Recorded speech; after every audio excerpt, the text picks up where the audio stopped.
Hello and welcome. If you or someone you care about is getting ready for radiation therapy for lung cancer, I want you to know you're in the right place. Today, we're going to break down the entire process, step by step, to help you feel more comfortable and confident about the journey ahead. Look, a cancer diagnosis can feel like a lot to handle, but I truly believe that understanding what's coming is one of the most powerful tools you have. So our goal here is simple: to demystify radiation therapy, from the very first meeting all the way through recovery. We're going to walk through this together. All right, so first things first, let's talk about your treatment options. It's so important to understand that radiation therapy isn't a one-size-fits-all kind of thing. The path your team chooses is going to be completely personalized for you and your specific situation. So why radiation? Well, it's an incredibly versatile and really effective tool. For some people, the goal is a cure, to get rid of the cancer for good. For others, it's used to shrink a tumor, maybe to make surgery easier, or it's used after surgery to clean up any cells left behind. And, just as critically, it can be a huge help in improving quality of life, relieving symptoms, or just keeping the cancer under control. When it comes to radiation, there are really two main paths, each designed for different situations. First, you've got something called SBRT, or Stereotactic Body Radiation. Think of this as a super-focused, high-dose treatment that's over and done with in just a handful of sessions. It's perfect for smaller early-stage tumors. Then you have conventional radiation. This approach uses lower doses that are spread out over several weeks, which is better for larger tumors or when the cancer has spread to nearby lymph nodes. It really comes down to intensity versus duration, all based on your specific diagnosis. Okay, so before a single dose of radiation is given, there is an absolutely crucial planning session. And I want to be clear, this isn't just some preliminary meeting. This is the foundation for your entire treatment.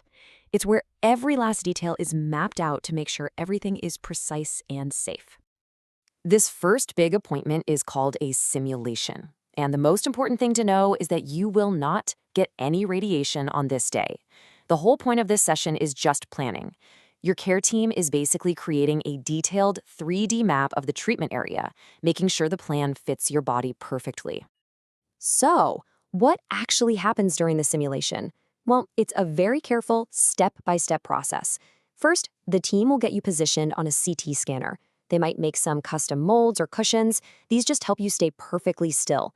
Then, they'll do the CT scan itself to map out exactly where the tumor is. After that, they'll place a few tiny marks on your skin, kind of like little freckles for alignment. And finally, if your tumor moves when you breathe, you'll practice some simple breathing exercises. It's all about making sure the setup is exactly the same every single time. And the result of all this meticulous planning? You get sub-millimeter precision. It's just incredible.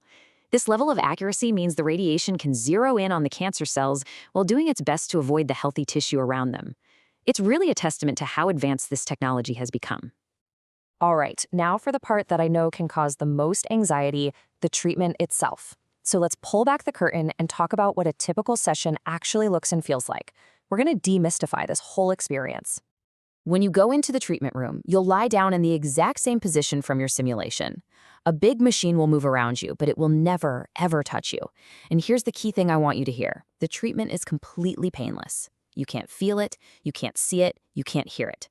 The whole session might take 15 to 30 minutes, but most of that is just getting you into the perfect position. The radiation itself, it's only on for a few minutes. And after that, you can usually just head home and get back to your day. Okay, let's talk about side effects. It's really important to know that they don't all show up at once. They tend to build up slowly over time. Understanding this timeline can really help you manage your expectations and feel a little more in control. So for the first week or two, honestly, most people feel surprisingly normal. If you're having that shorter SBRT treatment, you probably won't feel any side effects at all. For those on a longer schedule, you might start to feel a little bit tired, or maybe you get a slight scratchy throat if the treatment is near your esophagus. But overall, this phase is usually very manageable. Now, as you get into weeks 3 and 4, you'll probably start to notice more changes. Fatigue often kicks in a bit more. A dry, tickly cough is pretty common, and so is a sore throat that might make it feel like food is getting a little stuck. If the tumor is near your ribs, you might feel a kind of dull ache. Just remember, these are all expected signs that the treatment is working, and your team has plenty of ways to help you manage them.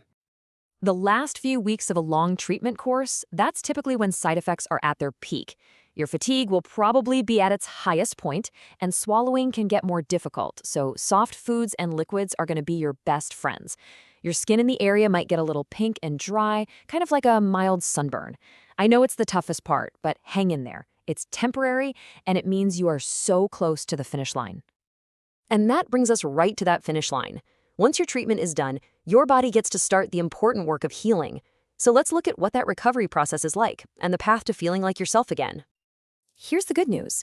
You will likely start feeling better pretty quickly, often within just 1 to 2 weeks after your very last session.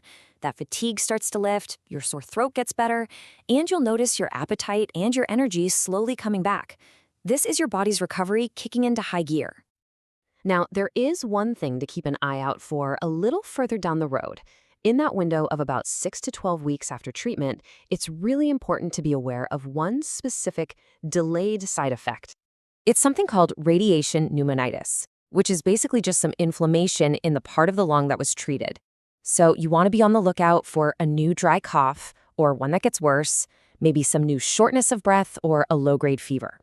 The most important thing for you to know is that this is treatable, especially when you catch it early. So if you notice any of these signs, you call your team right away. And looking at the bigger picture, from 3 to 12 months out, the vast majority of patients recover incredibly well. Sure, there can be some mild long-term effects, like a little bit of scarring in the lung that usually doesn't cause any symptoms, or maybe some lingering sensitivity. But for most people, these changes are minor and they don't get in the way of daily life. And this brings us to a really vital topic, communication. Throughout this entire journey, you are not just a patient. You are an active, essential partner in your own care. And knowing when to pick up the phone is key. So here is your action plan. You need to call your care team if you get a worsening cough after treatment is over, if you get a fever, any new trouble breathing, or if you're having real trouble swallowing. Please don't ever hesitate if something just feels off. Your team wants to hear from you. They need to hear from you. And that's because speaking up early can stop small issues from turning into bigger problems. Your radiation oncologist, your nurses, the entire care team, they are your dedicated resource. They are there to help you every single step of the way. This really brings it all together, doesn't it? With the amazing technology we have now, all that careful planning we talked about, and the personalized support from your team, most patients get through treatment safely and get right back to their daily lives. And if you take away just one thing from all of this, please let it be this. You are not alone. Not for a second. Your medical team, your family, your friends, there is a whole community of support right there with you.